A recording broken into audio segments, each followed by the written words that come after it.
Hello friends, this is Rahul. Welcome to my YouTube channel Vatsayas YouTube channel में आपका हार्दिक स्वागत है।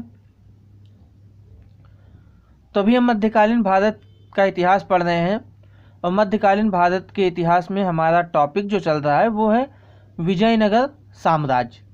और विजयनगर साम्राज्य में अभी तक हम सालू वंश पढ़ चुके हैं। अब सालू वंश के बाद जो अगला वंश है वह है तुलु वंश, तुलु डायनेस्टी। ठीक है, तुलु डायनेस्टी के बारे में आज हम पढ़ेंगे।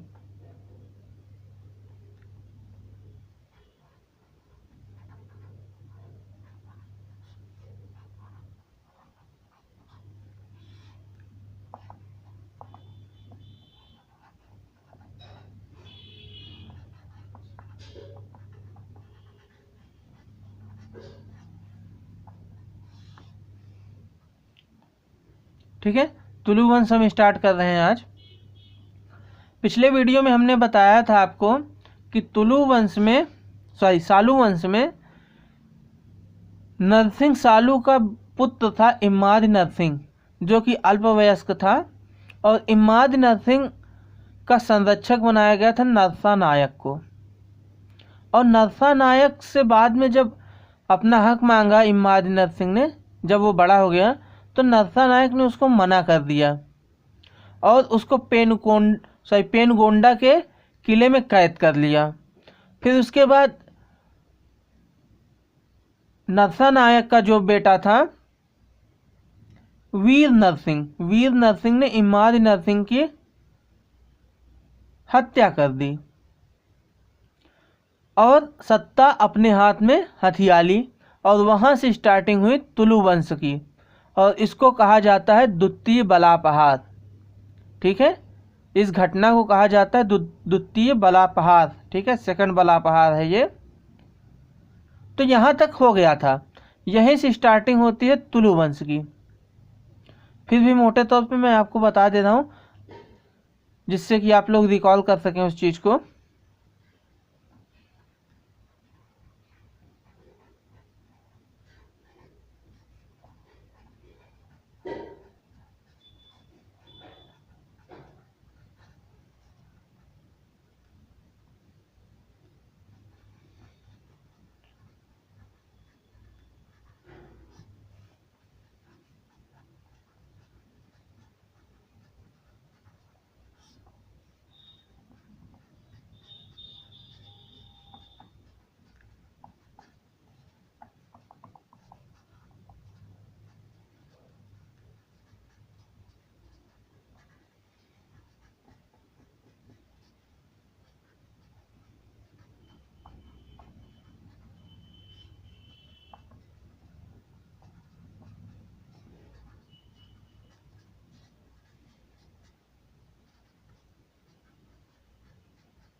ठीक है, इतना नोट्स आप लोग बना लीजिएगा, काम का है। अगर नोट्स नहीं बनाते कोई बात नहीं, आप ध्यान में रखिएगा इन चीज़ों को।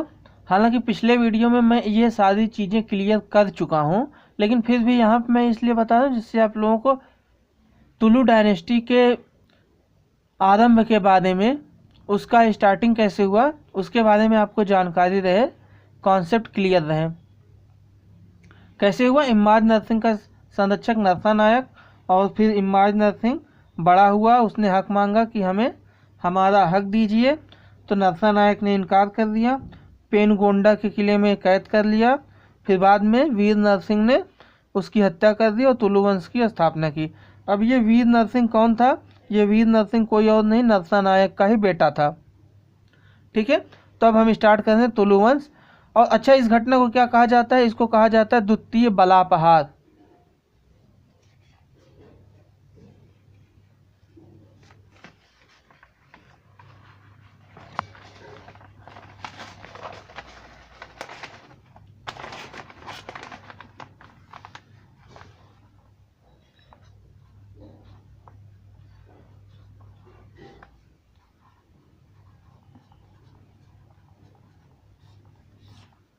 ठीक है, द्वितीय बलापहार क्या है?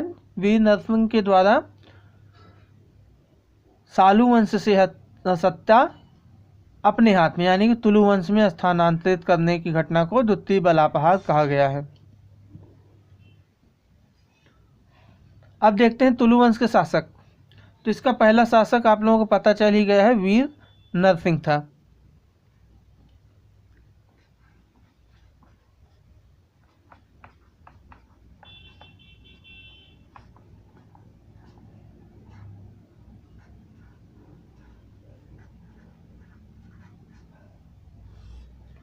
ठीक है, वीर नरसिंह पहला शासक था और इसका टाइम पीरियड है 1505 से लेकर 1509 ईस्वी। ठीक है, एडिशन है ये।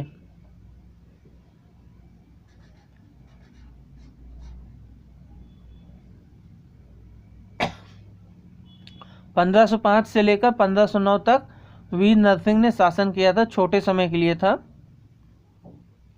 लेकिन फिर भी कुछ घटनाएं हैं छोटे समय के रहते हुए भी, उन सबको देख लेते हैं जो इम्पोर्टेंट है एग्जाम के लिए। आपको पता है कि इसने द्वितीय बलापहार किया था, मतलब कि इमाद नरसिंह की हत्या करके इसने शासन या सत्ता अपने हाथ में ली थी। तो चूंकि इमाद नरसिंह जो था ये नरसिंह सालू का बेटा था, अब किसी राजा के बेटे को अगर मारा जाएगा तो उसके भी कुछ न कुछ सपोर्टर रहे होंगे, विजयनगर के अंतर्गत ही। तो अब जब इसने सत्ता हथिया ली तो इसके खिलाफ काफी विरोध हुआ था, काफी असंतोष फैला था विजयनगर साम्राज्य में। तो पहला पॉइंट तो यही है।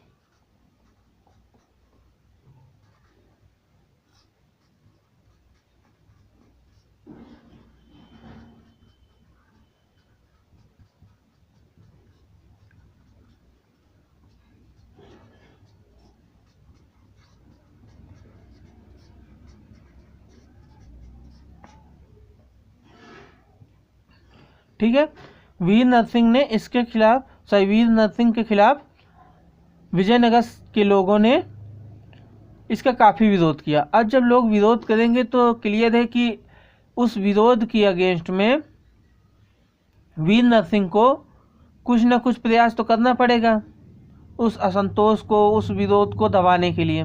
तो इसके लिए इसने पुर्तगालियों से दोस्ती कर रखी थी। इसके पुर्तगालियों से काफ़ी अच्छे संबंध थे। आप लोगों को पता होगा वास्को डी गामा इस समय तक आ चुका था। ठीक है, वास्को डी गामा कालीकट में आ चुका था इस समय तक। फिर उसके बाद वास्को डी गामा के पीछे पुर्तगाली आना शुरू हुए, मतलब जो यहाँ पे बस्तियाँ बनाना शुरू कर दिया था उन लोगों ने। ये जब हम मॉडर्न इंडियन हिस्ट्री पढ़ेंगे तो वहाँ पे इसको डीप में पढ़ेंगे, लेकिन आप इतना जान लीजिए 1498 में जब पहली बार आया था वास्को डी गामा यहाँ पे, तो उसी के बाद पुर्तगाली आना शुरू हुए थे और उन्हीं पुर्तगालियों से बाद में दोस्ती कर लिया था इसने। किसने किया था? वीर नरसिंह ने। और इस वीर नरसिंह ने घोड़े खरीदे थे किससे? पुर्तगालियों से। ठीक है, पुर्तगालियों से घोड़े खरीदे जिससे घुड़सवार सेना जो है वो मजबूत रहे।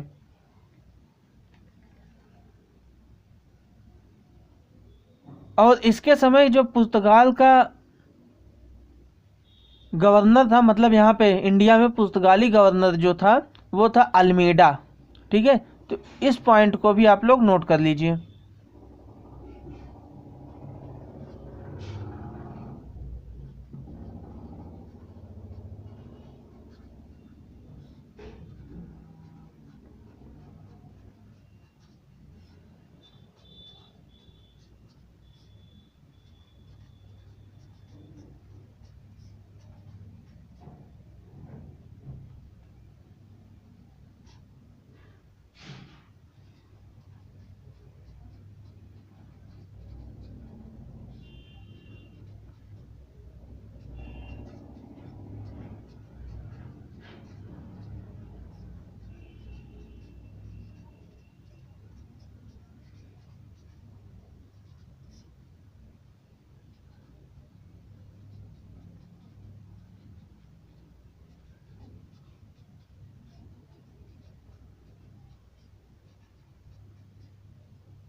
ठीक है, नीचे वाली लाइन थोड़ा क्लियर नहीं दिख रही होगी, अब दिखेगी। ठीक है,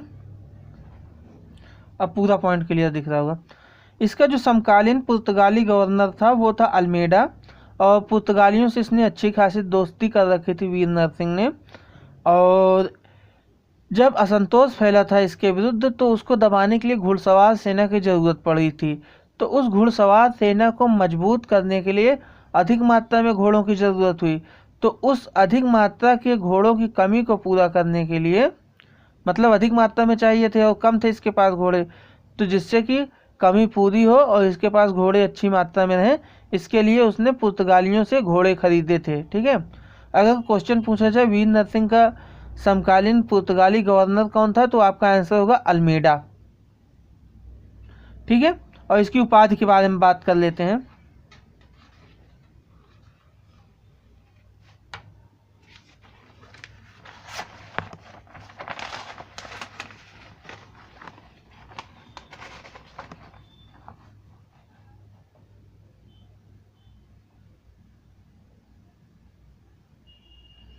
ठीक है, इसकी उपाधि देख लेते हैं।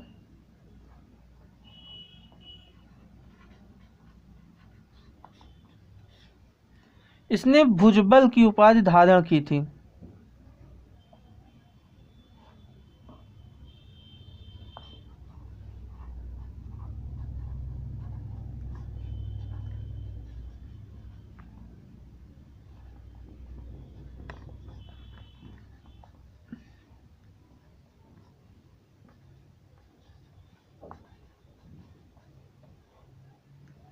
ठीक है, ये था वीर नरसिंह के बारे में। वीर नरसिंह के बारे में ज़्यादा कुछ नहीं पढ़ना, बस इतना ही सिंपल समझ लीजिए, 2-3 पॉइंट है।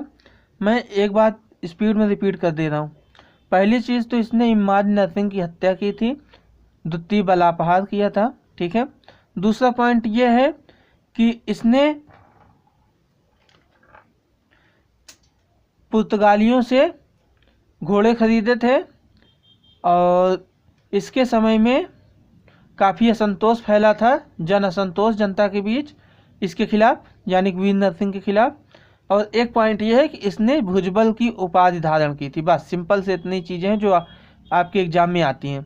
अब अगला जो राजा है वो विजयनगर साम्राज्य का सबसे प्रतापी राजा है, उसका नाम है कृष्णदेव राय। ठीक है, कृष्णदेव राय के बारे में पढ़ेंगे। और ये पूरे विजयनगर साम्राज्य का सबसे प्रतापी राजा था, सबसे महानतम शासक था।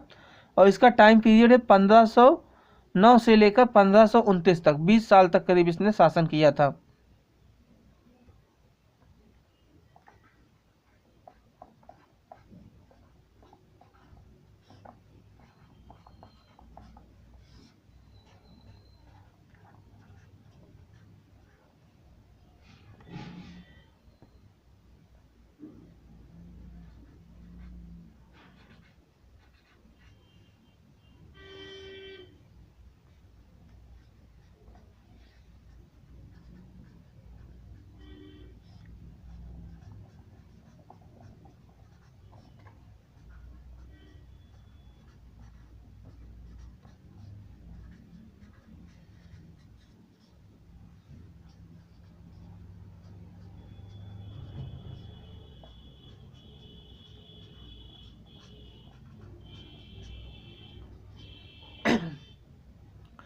कृष्णदेव राय ने जो अपना राज्याभिषेक कराया था वो कराया था 8 अगस्त 1509 को। ठीक है, 8 अगस्त 1509 को कराया था और उस दिन था कृष्ण जन्माष्टमी, भगवान श्री कृष्ण का जन्मदिन। ठीक है, और उसने खास इस दिन को चुना था, मतलब कृष्ण जन्माष्टमी को ही अपने राज्याभिषेक के लिए चुना था उसने। उसका कारण ये था कि कृष्णदेव राय जनता के बीच ये संदेश देना चाहता था कि जो भी राजा होता है वो राजा भगवान का अवतार होता है। ठीक है, भगवान श्री कृष्ण का अवतार होता है। तो नोट कर लीजिए पॉइंट।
ठीक है, कृष्णदेव राय ने अपना राज्याभिषेक 8 अगस्त 1509 को कराया था। उस दिन कृष्ण जन्माष्टमी थी और वो ये संदेश देना चाहता था इस खास दिन को राज्याभिषेक के लिए चुनकर कि जो राजा होता है वो भगवान का अवतार होता है। ठीक है, कृष्णदेव राय की जो उपाधि थी वो थी यवनराज स्थापनाचार्य। ठीक है, और भी नाम है इसके, जैसे अभिनव भोज, आंध्र भोज, आंध्र पितामह, ये सब भी हैं। तो इन सब चीज़ों को हम अगले वीडियो में क्लियर करेंगे क्योंकि ये वीडियो लंबा हो जाएगा। तो कृष्णदेव राय के बारे में और भी डिटेल में पढ़ेंगे। अगला जो वीडियो रहेगा पूर्णतः कृष्णदेव राय के बारे में ही रहेगा। काफ़ी चीज़ें उसमें हम क्लियर करेंगे जो भी एग्ज़ाम के लिए महत्वपूर्ण है आपके लिए। तो आज के लिए इतना ही।